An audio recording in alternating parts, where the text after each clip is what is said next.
നടൻ, താരം ഈ രണ്ട് നിലകളിലും ലോക സിനിമയ്ക്ക് മലയാള സിനിമ നൽകിയിട്ടുള്ള നമ്മുടെ പ്രിയപ്പെട്ട സംഭാവനകളാണ് നമ്മുടെ സ്വന്തം മമ്മൂക്കയും ലാലേട്ടനും. കടൽ കാണുന്നത് പോലെ അല്ലെങ്കിൽ ആകാശം കാണുന്നത് പോലെ ആനയെ കാണുന്നത് പോലെ എത്ര സമയം നോക്കി നിന്നാലും കൗതുകം മാറാത്ത രണ്ട് പ്രതിഭകളായ മമ്മൂക്കയും ലാലേട്ടനും പറ്റിയാണ് ഓൺ ദ ഡോട്ട് സംസാരിക്കുന്നത്. അതിൽ ഞാൻ മമ്മൂക്കയുടെ കൂടെ അഭിനയിച്ച് പരിചയമുള്ളതുകൊണ്ട് മമ്മൂക്കയെ പറ്റി സംസാരിക്കാം. ഓൺ ദ ഡോട്ടിൻ്റെ സ്വന്തം മമ്മൂക്കയിലേക്ക് സ്വാഗതം.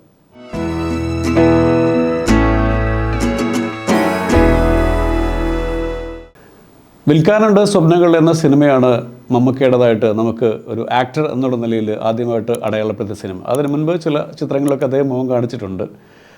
അതിൽ മമ്മൂക്ക അഭിനയിച്ചതിനെ പറ്റി MD സാറ് ഒരിക്കൽ പറഞ്ഞത് ഞാൻ കേട്ടിട്ടുണ്ട്, വായിച്ചിട്ടുണ്ട്.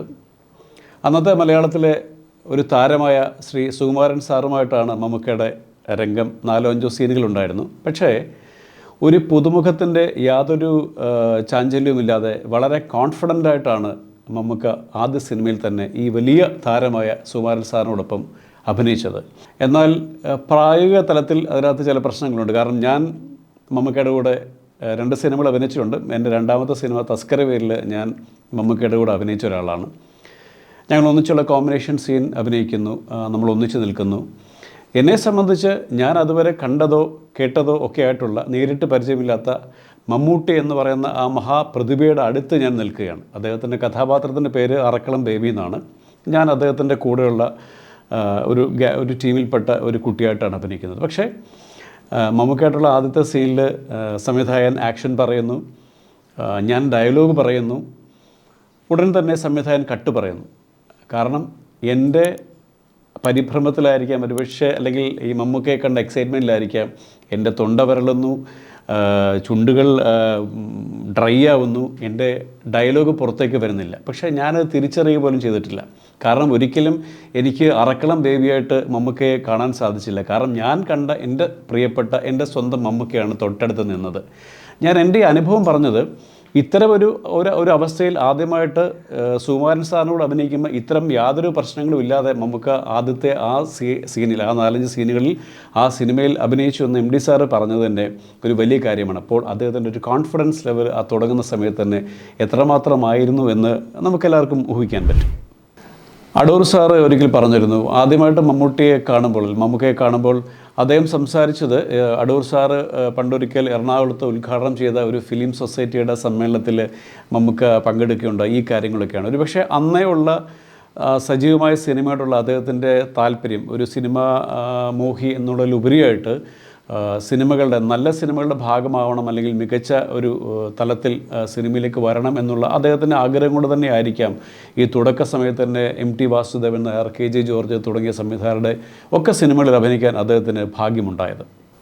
1981 മുതൽ 1990 വരെ ഏറ്റവും കൂടുതൽ സിനിമകളിൽ അഭിനയിച്ച ഒരു താരമാണ് നമ്മുടെ സ്വന്തം മമ്മൂക്ക.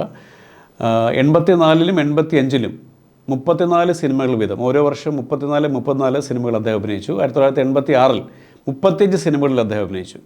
അടുത്തിടെ നമ്മുടെ ഇപ്പോഴത്തെ പ്രിയപ്പെട്ട താരം ധ്യാൻ ശ്രീനിവാസൻ്റെ ഒരു ഇൻ്റർവ്യൂ നിങ്ങൾ കണ്ടിട്ടുണ്ടായിരിക്കും. ധ്യാനെ ഇടയ്ക്ക് വെച്ച് മമ്മൂക്ക കണ്ടപ്പോൾ ചോദിച്ചു അത്രേ, നീ ധ്യാനാണല്ലോ മലയാള സിനിമയിൽ ഏറ്റവും കൂടുതൽ സിനിമകൾ ഇപ്പോൾ അഭിനയിച്ചുകൊണ്ടിരിക്കുന്ന ഒരു നായക നടൻ, നീ എൻ്റെ റെക്കോർഡ് തകർക്കാൻ വേണ്ടിയിട്ടുള്ള തയ്യാറെടുപ്പിലാണോ എന്ന് മമ്മൂക്ക ചോദിക്കുകയും ധ്യാൻ അതിന് നൽകിയ മറുപടിയുമൊക്കെ അടുത്തിടെ വളരെ വൈറലായ കാര്യം ഈ അവസരത്തിൽ ഒന്ന് ഓർമ്മിപ്പിക്കുകയാണ്. കാരണം ഇന്ന് അത്തരം സിനിമകൾ, അല്ലെങ്കിൽ നായകനായിട്ടുള്ള സിനിമകൾ അന്നത്തെ അത്രയും മലയാളത്തിൽ സംഭവിക്കുന്നില്ല. വളരെ സെലക്റ്റീവാണ്. ഓരോ നായകനും 4-5 സിനിമകൾ മാത്രം ഒരു വർഷം ചെയ്യുന്നൊരു കാലഘട്ടത്തിൽ കൂടെയാണ് നമ്മൾ ഇന്ന് കടന്നു പോകുന്നത്. അതാത് വർഷങ്ങളിൽ ഇത്രയും സിനിമകൾ അഭിനയിച്ചു എന്ന് പറയുമ്പോൾ ഈ സിനിമകളൊക്കെയും വാണിജ്യപരമായിട്ടും കലാപരമായിട്ടും ഉന്നതിയിലുള്ള നല്ല എഴുത്തുകാരുടെയും നല്ല സംവിധായകരുടെയും ചിത്രങ്ങളായിരുന്നു എന്നുള്ളൊരു കാര്യം കൂടെ ഇതിനോടൊപ്പം നമ്മൾ ഓർത്തു വയ്ക്കേണ്ടതാണ്. Adoor Gopalakrishnan, MT Vasudevan Nair, KJ George, Bharathan, Padmarajan, IV Sasi, Joshiy, സത്യനന്ദിക്കാട്, ഹരിഹരൻ തുടങ്ങി ഒരുപടി മലയാള സിനിമയിലെ അന്ന് എണ്ണം പറഞ്ഞ എല്ലാ സംവിധായകരുടെയും സിനിമകളിൽ ആണ് അദ്ദേഹം അഭിനയിച്ചിരുന്നത്.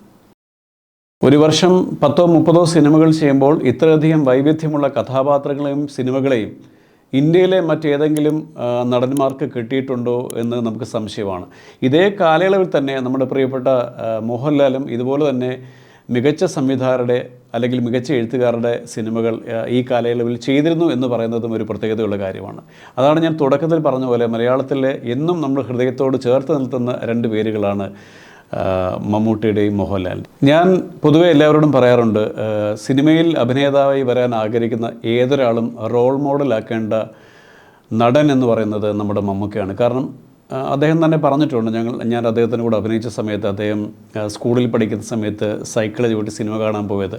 അന്നേരം അദ്ദേഹം പറയടാ, സൈക്കിൾ ചവിട്ടി പോകാമെന്ന് പറഞ്ഞാൽ 10-20 കിലോമീറ്ററൊക്കെ സൈക്കിൾ ചവിട്ടിയിട്ടാണ് സിനിമ കാണാൻ വേണ്ടി പോകുന്നത്. അപ്പോൾ അങ്ങനെയുള്ള ഒരാൾ സിനിമയിലേക്ക് സിനിമ നടനാകണം എന്നുള്ള ആഗ്രഹത്തിൽ വന്ന ഒരാൾ, അല്ലെങ്കിൽ അടിസ്ഥാനപരമായി ഈ പറഞ്ഞ പോലെ എന്നിലൊരു നടൻ ഉറങ്ങിക്കിടക്കുന്നു എന്ന് തിരിച്ചറിയുന്നതിന് പകരം എനിക്കൊരു നടനാവണം എന്ന് പറഞ്ഞ് വന്ന മമ്മൂക്ക ഇന്ന് മലയാള സിനിമയിൽ, അല്ലെങ്കിൽ എല്ലാവരും, ഞാനും അതുപോലെ വന്ന ഒരാളാണ്. എന്നിലൊരു നടനുണ്ടെന്ന് അറിഞ്ഞിട്ടല്ല, എനിക്കൊരു അഭിനേതാവ് ആകണമെന്നൊരു കേവലമായ ആഗ്രഹത്തിൽ വന്നതാണ്.